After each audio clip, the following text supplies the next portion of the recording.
Media बंधुओं, कल मैंने आप लोगों को नए संसद भवन में महिला आरक्षण विधेयक के पेश किए जाने से कुछ समय पहले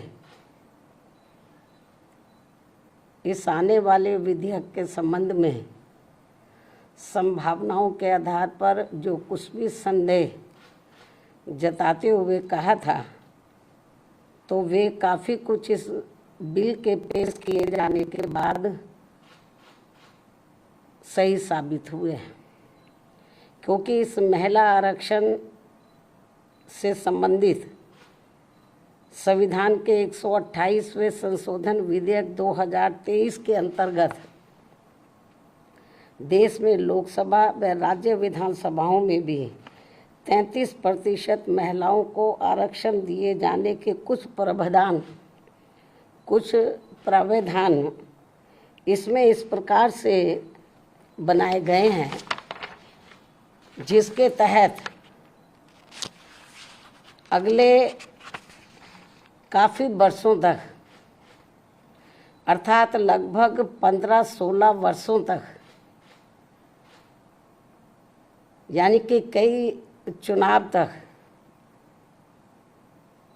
देश की महिलाओं को ये आरक्षण प्राप्त नहीं हो पाएगा। और इस विधेयक में ऐसे जो प्रावधान रखे गए हैं, तो उनका मैं यहाँ उल्लेख करना बहुत ज़रूरी समझती हूँ। और इस संशोधन विधेयक के तहत इस महिला आरक्षण विधेयक के पास होने के बाद पहले पूरे देश में जनगणना कराई जाएगी। जब ये बिल पास हो जाएगा हाउस में, पार्लियामेंट में, तो पास होने के बाद पहले पूरे देश में जनगणना कराई जाएगी। पास तो हो जाएगा ये, लेकिन तुरंत लागू नहीं होगा। और पास होने के बाद पहले पूरे देश में जनगणना कराई जाएगी। और जब ये जनगणना पूरी हो जाएगी, तो तब उसके पश्चात ही पूरे देश में लोकसभा तथा राज्य विधानसभाओं का परिसीमन पुनः कराया जाएगा। इसके बाद फिर परिसीमन होगा, सीटों का कराया जाएगा। और उसके बाद ही तब ये महिला आरक्षण संबंधी संशोधन विधेयक लागू होगा। और ये बात भी किसी से छिपी नहीं है कि देश भर में नए सिरे से जनगणना कराने में अनेकों वर्ष लग जाते हैं। पिछली जनगणना सन 2011 में प्रकाशित हुई थी, जिसके पश्चात आज तक पुनः जनगणना नहीं हो सकी है। ऐसी स्थिति में संविधान संशोधन के तहत इस नई जनगणना में, जिसमें अनेकों वर्ष लग जाएंगे, तो तब फिर उसके बाद ही पूरे देश में परिसीमन का कार्य शुरू किया जाएगा, जिसमें भी अनेकों वर्ष लग जाएंगे।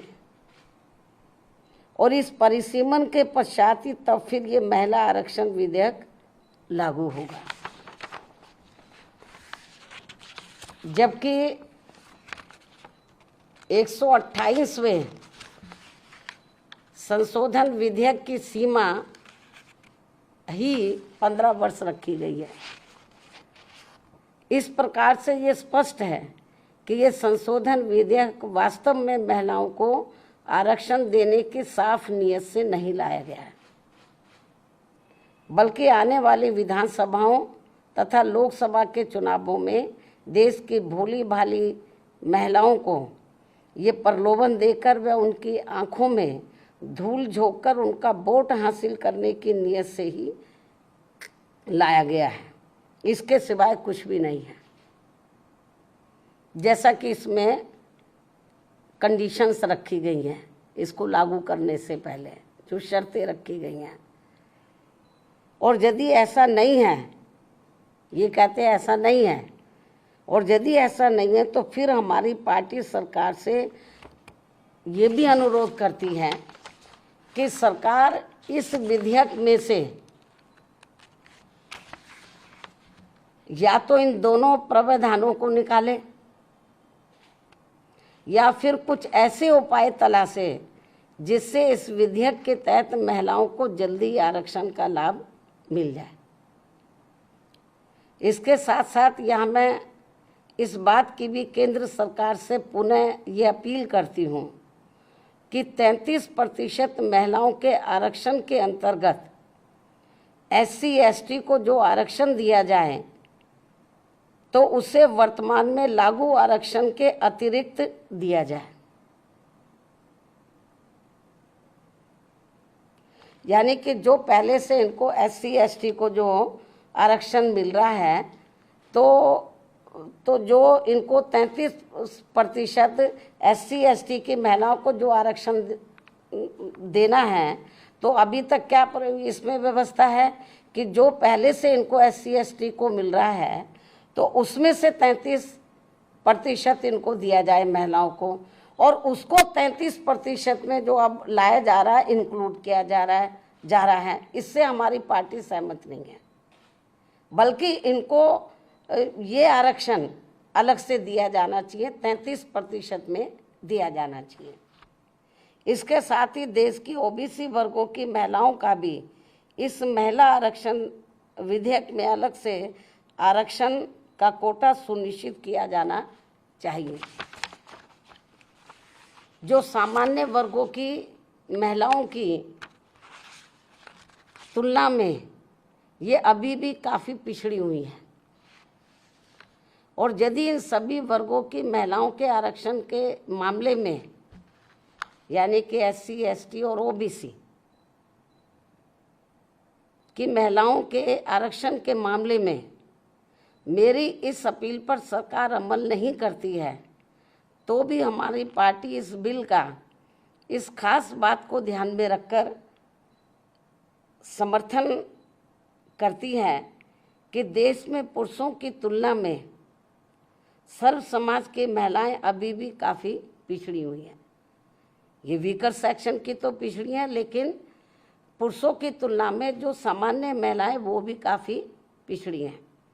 जबकि महिलाओं के मामले में वास्तव में सच्चाई तो ये है कि इन्हें अभी तक जो भी अधिकार मिले हैं, जनरली महिलाओं को जो भी अधिकार मिले हैं, तो वे अधिकांश हिंदू कोड बिल के तहत परम पूज्य बाबा साहब डॉक्टर भीमराव अंबेडकर के अथक प्रयासों से ही मिले, जिसे उस समय कांग्रेसी सरकार ने इसे पूरे तौर से पास नहीं होने दिया था, जिसे फिर बाद में टुकड़ों टुकड़ों में पास किया गया। इतना ही नहीं, बल्कि इन वर्गों की महिलाओं को अलग से आरक्षण दिए जाने के मामले में पूर्व में केंद्र की रही कांग्रेसी सरकार द्वारा लाए गए बिल में भी इसकी व्यवस्था नहीं की गई थी, जिसके कारण उस दौरान ये बिल पास नहीं हो सका था। लेकिन अपने राजनीतिक लाभ के लिए अब इस पार्टी के भी नेता यानी कि कांग्रेस पार्टी के भी नेता इन वर्गों की महिलाओं को अलग से आरक्षण दिए जाने की बात कर रहे हैं, वकालत कर रहे हैं। इससे साफ जाहिर है कि देश की महिलाओं को लोकसभा व राज्य विधानसभाओं में इनको आरक्षण देने के मामले में बीजेपी व कांग्रेस पार्टी एंड कंपनी के लोगों की पूरे तौर से नीयत साफ नहीं है, और ये सभी पार्टियां इसकी आड़ में केवल इनका वोट हासिल करने के लिए अपने अपने स्वार्थ की राजनीति कर रही हैं और कुछ भी नहीं। इसलिए देश की महिलाएं ऐसी सभी पार्टियों से जरूर सावधान रहें जिनसे इन्हें कुछ भी हासिल होने वाला नहीं है। इन्हीं जरूरी बातों के साथ ही अब मैं अपनी बात यहीं समाप्त करती हूँ। धन्यवाद।